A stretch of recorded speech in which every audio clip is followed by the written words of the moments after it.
Malam hari ini saya mau sharing tentang perjalanan anak kami yang ketiga, namanya Kenan.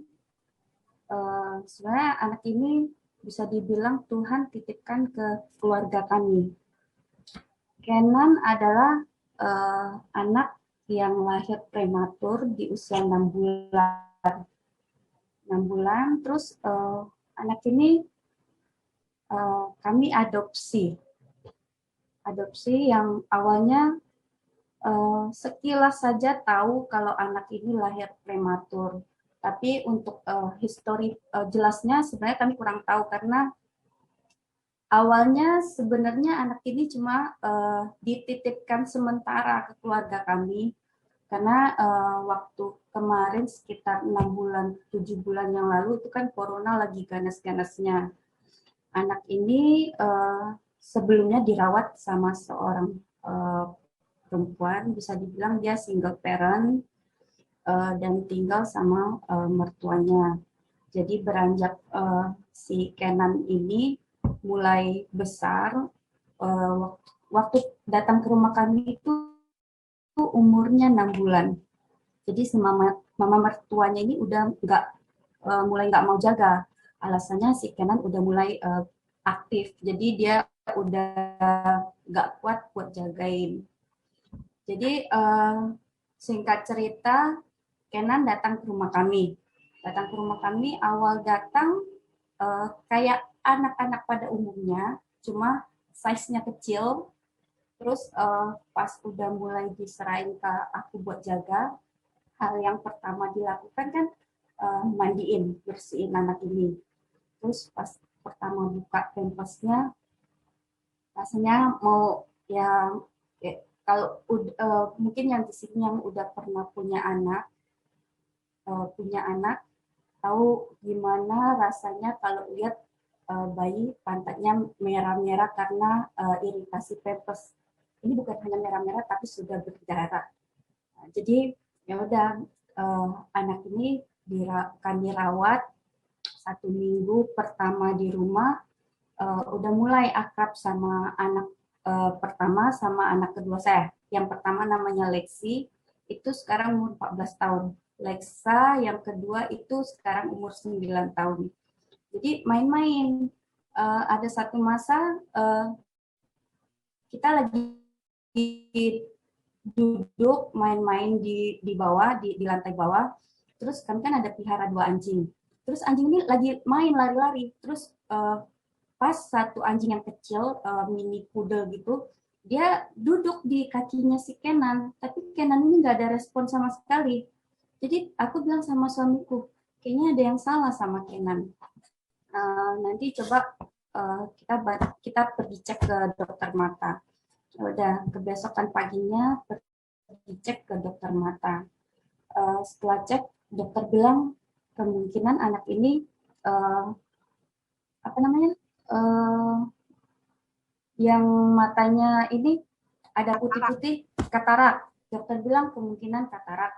Atau bisa jadi ini anak saraf matanya belum terhubung. Kalau di klinik mata sini, kami nggak punya alat buat cek. Jadi sama dokter direkomendasikan ke awal bros. Jadi dari awal bros, dokter sempat USG. Dokter bilang kami juga nggak punya alat buat ngecek keadaan si Kenan. Mudah-mudahan cuma katarak, karena kalau katarak itu gampang katanya.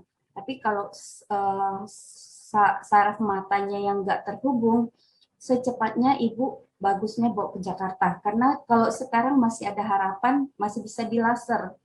Jadi ngomong sama suami, kayaknya 2 atau 3 hari setelahnya kita langsung bawa ke Jakarta. Bawa ke Jakarta, begitu dicek, dokter bilang hasil pemeriksaan kornea mata anak ini yang sebelah kiri itu udah stadium akhir, sebelah kanan itu 4A menuju 4B. Tapi dokter bilang di sini kami nggak vonis anak ibu buta karena dari hasil pemeriksaan begitu kami dokter deketin dia masih menangis, dikasih senter dia masih malingkan mukanya. Jadi dokter bilang, oke, nanti kita umur 1,5 tahun, ibu balik ke sini, kita periksa ulang katanya gitu. Ya udah, tapi dari pemeriksaan ini bukan hasil mata yang poin-poin utama yang kita dapat. Ternyata dari pemeriksaan dokter mata, anak ini mengalami gizi buruk.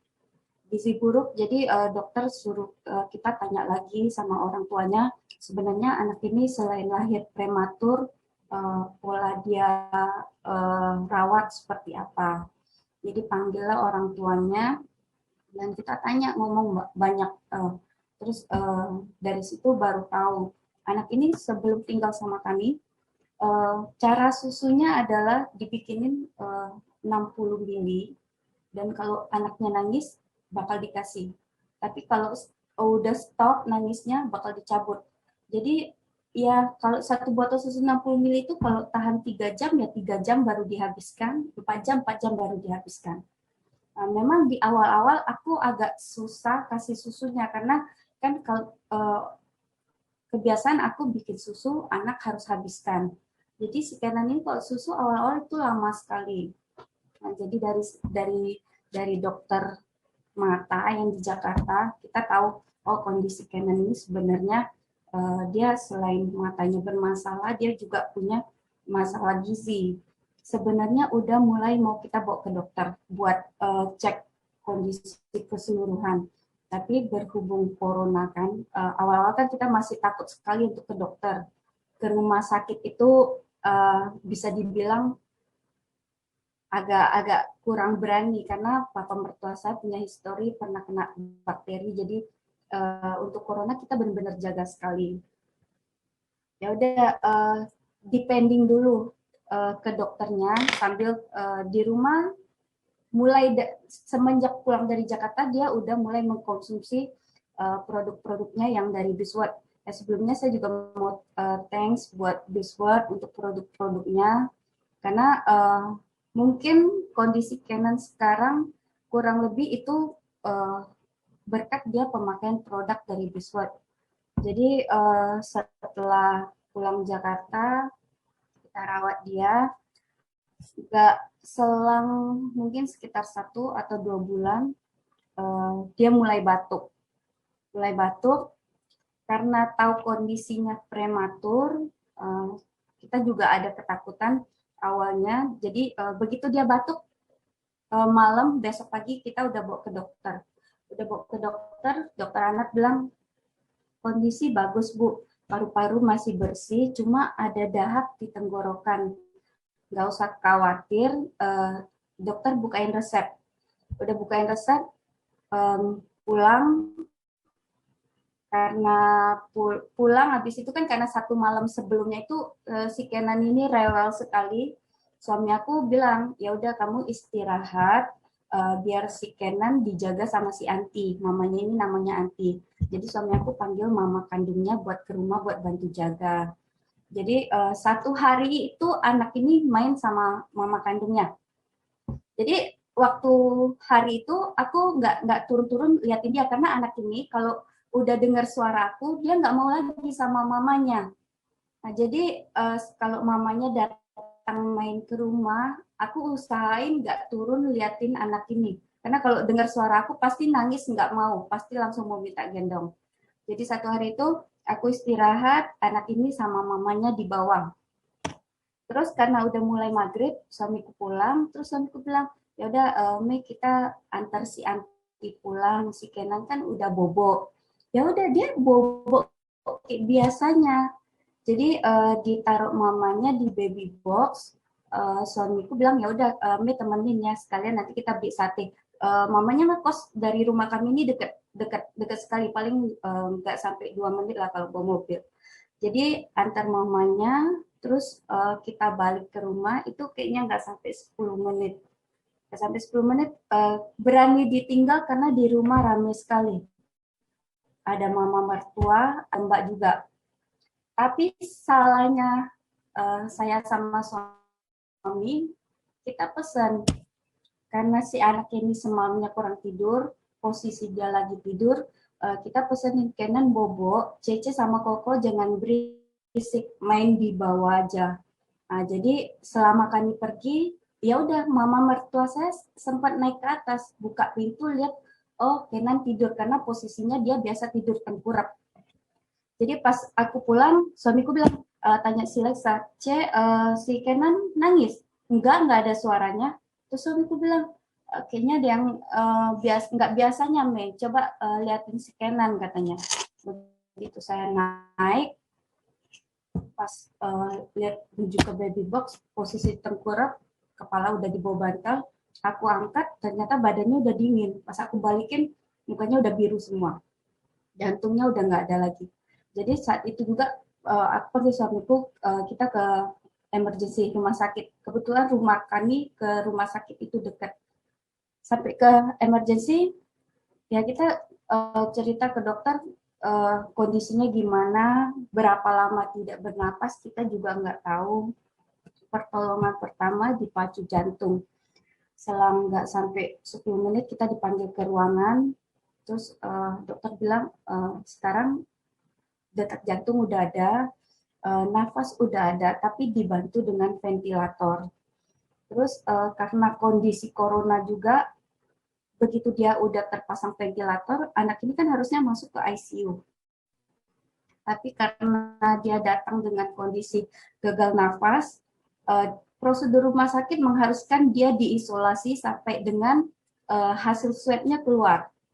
Padahal di waktu di emergency, anak ini udah mulai bangun, udah batuk, terus waktu sebelum dipindahin ke ruang isolasi, aku sempat ngomong, Dek, mama nggak bisa jaga, nanti dedek sama suster dulu ya, nanti beberapa hari aja nanti mama jaga dedek. Dia masih jawab, masih ada bu. Oh, malam itu gimana kita usahain dia nggak masuk ke ruang isolasi, tapi memang prosedur rumah sakit dia harus diisolasi sampai hasil swab keluar. Oke, hari pertama dia diisolasi itu masih respon. Dia pakai ventilator, masih ada nafas spontan, disupport pakai ventilator. Sampai hari keempat, hasil swab dia negatif, baru turun ke ruang ICU. Tapi begitu dia turun di ruang ICU, yang disayangkan adalah dia udah nggak ada kendali buat nafasnya. Jadi full dia nafas itu pakai mesin. Jadi kalau Putris bisa bantu untuk yang Ya, foto ini pertama. kelihatan? Nah, yang foto yang pertama. Ini kelihatan nggak, Yo? Ah, mungkin bisa digedein. Bentar ya, sebentar. Nah, jadi setelah 4 hari dia diisolasi kan dia turun ke ruang ICU. Di ICU itu yang awalnya dia punya nafas spontan, di ruang diisolasi dia punya nafas spontan, disupport pakai ventilator, turun ICU ternyata kondisinya memburuk. Kondisinya memburuk itu dia nafas udah full pakai ventilator. Terus kalau bisa dilihat di dadanya itu biru-biru, itu beberapa kali dia sempat hilang nafas juga. Jadi sempat pacu lagi jantungnya beberapa kali. Ya di ICU juga sempat 1 kali. Kalau dilihat kondisinya gini anaknya gemuk, padahal bukan gemuk. Ini selama dia di ruang isolasi kan di infus cairannya nggak keluar sama sekali. Jadi dia itu kayak uh, bukan bukan gebuk tapi bengkak air. Terus kakinya juga bengkak-bengkak gitu. Nah ini hari pertama dia turun ke ruang ICU. Jadi waktu waktu dia turun kita udah izin sama dokter untuk pasang kuantum di ruang ICU. Nah, mungkin bisa dibantu untuk slide foto berikutnya, Bu. Nah, ini kondisi dia setelah di ruang perawatan.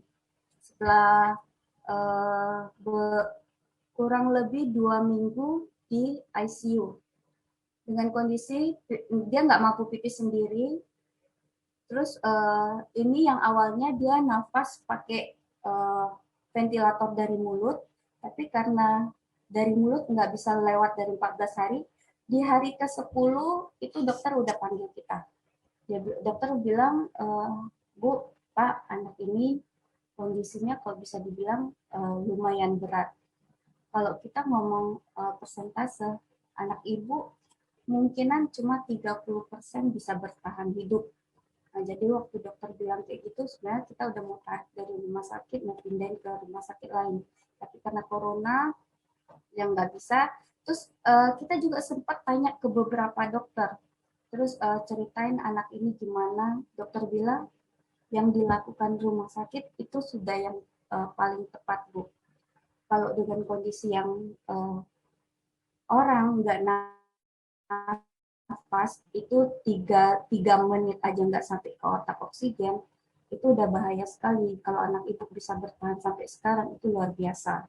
Jadi begitu setelah 2 minggu di ICU dia mulai turun ke ruang perawatan karena menurut dokter anak ini udah kesempatan hidupnya kecil. Jadi kami merasa di rumah sakit itu ya jamnya dia minum obat dia dikasih obat, tapi nggak ada perlakuan, maksudnya nggak ada tindakan yang uh, bisa membuat anak ini kondisinya jauh lebih baik.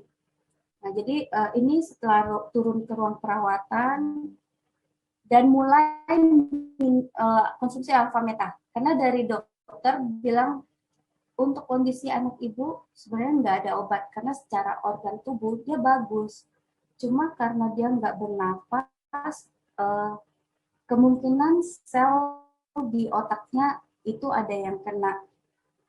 Jadi waktu dia di ruang ICU itu dia sama sekali nggak, ya mungkin dia kalau mau ngadu dia nangis itu cuma air matanya yang keluar. Kok dinyanyiin dia tahu, kok kita datang dia tahu, dia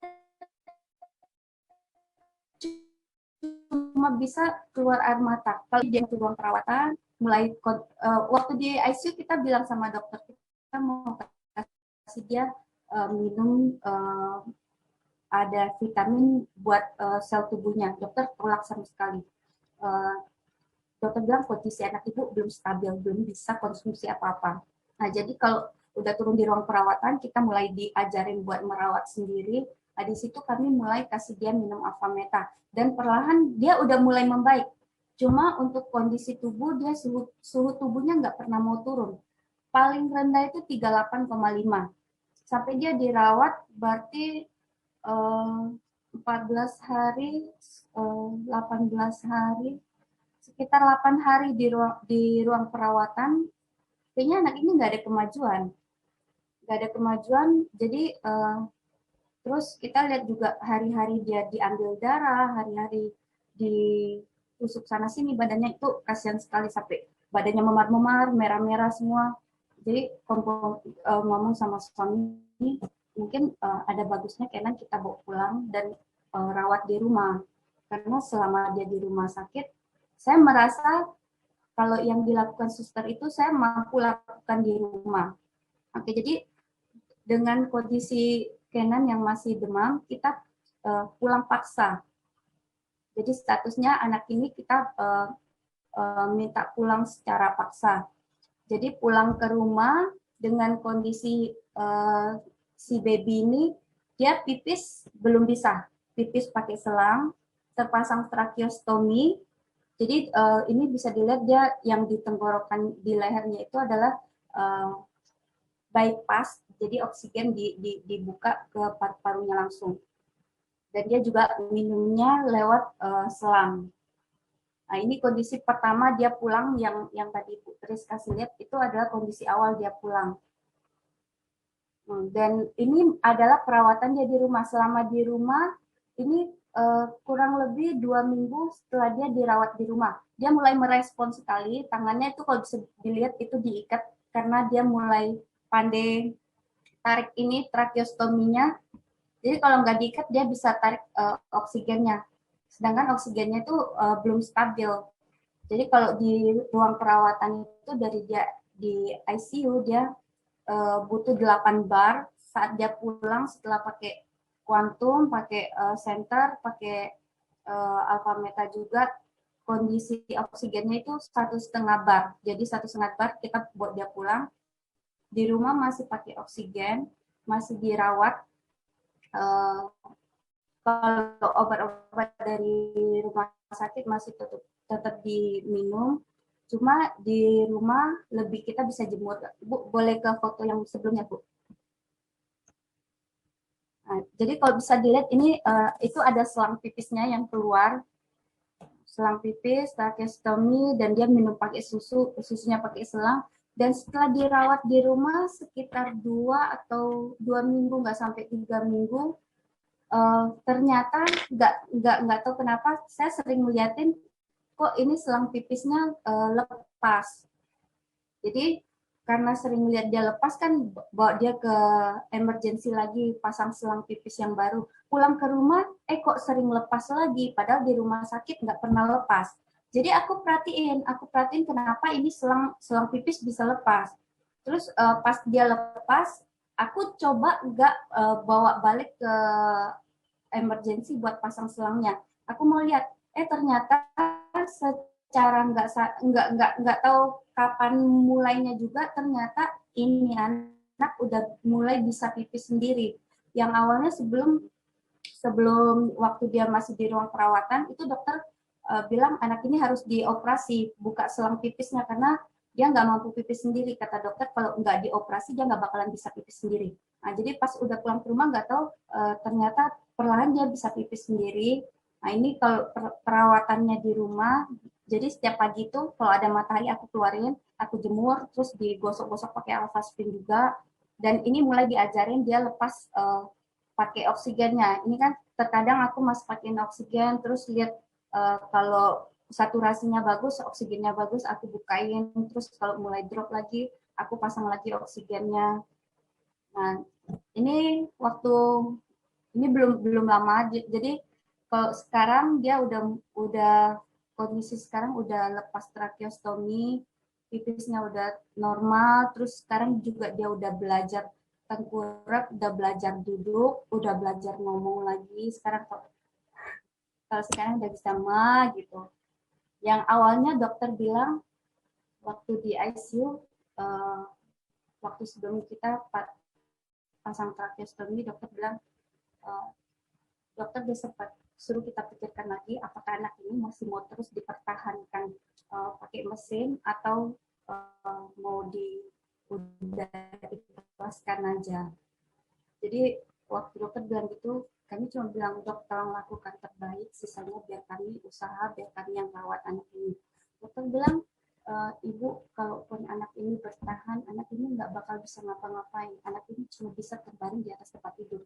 Terus saya juga sempat berembuk sama suami saya, terus suami saya bilang nggak apa-apa nih, kalau memang Kenan sampai sekarang masih ada, ya karena dia berusaha bolak-balik, dia sempat hilang nafas, kenapa dia masih bisa bertahan, karena dia masih mau sama kita. Ya udah, kita nggak ada perlakukan terbaik, dan ya puji Tuhan, ya kalau bisa dilihat kondisi Kenan sekarang, dokter juga nggak pernah menyangka. Jadi setiap kali saya bawa Kenan kontrol kan, dia setelah bawa pulang sekitar 4 bulan, aku bawa dia kontrol lagi, dilakukan pengecekan, ternyata anak ini ada penyakit epilepsinya. Nah, jadi sering kontrol dosis epilepsinya, dokter selalu bilang, dek, badanmu ini gemes, dokter lihatnya kayak gitu. Nah, ini kalau dilihat, dia mulai tengkurap, belajar angkat kepala, jadi yang awalnya dokter bilang, anak ini udah nggak ada harapan lagi, kalaupun ada harapan, kalaupun dia bisa bertahan, bakal sakit-sakitan, bakal terus di tempat tidur. Ya, sekarang Kenan membuktikan dia mulai belajar lagi, ya anak-anak ya pada umumnya mulai makan, mulai belajar ngomong lagi, belajar tengkurap, belajar duduk. Ya, saya sama keluarga mau mengucapkan terima kasih juga ya buat this work, untuk produk-produknya, buat FFG, ya karena tanpa FFG mungkin kami juga, waktu dokter meminta kami untuk ikhlas, mungkin kami bakal lakukan hal itu. Tapi waktu di titik saya merasa Tuhan tolong kasih petunjuk lah, kasih tolong yang terbaik.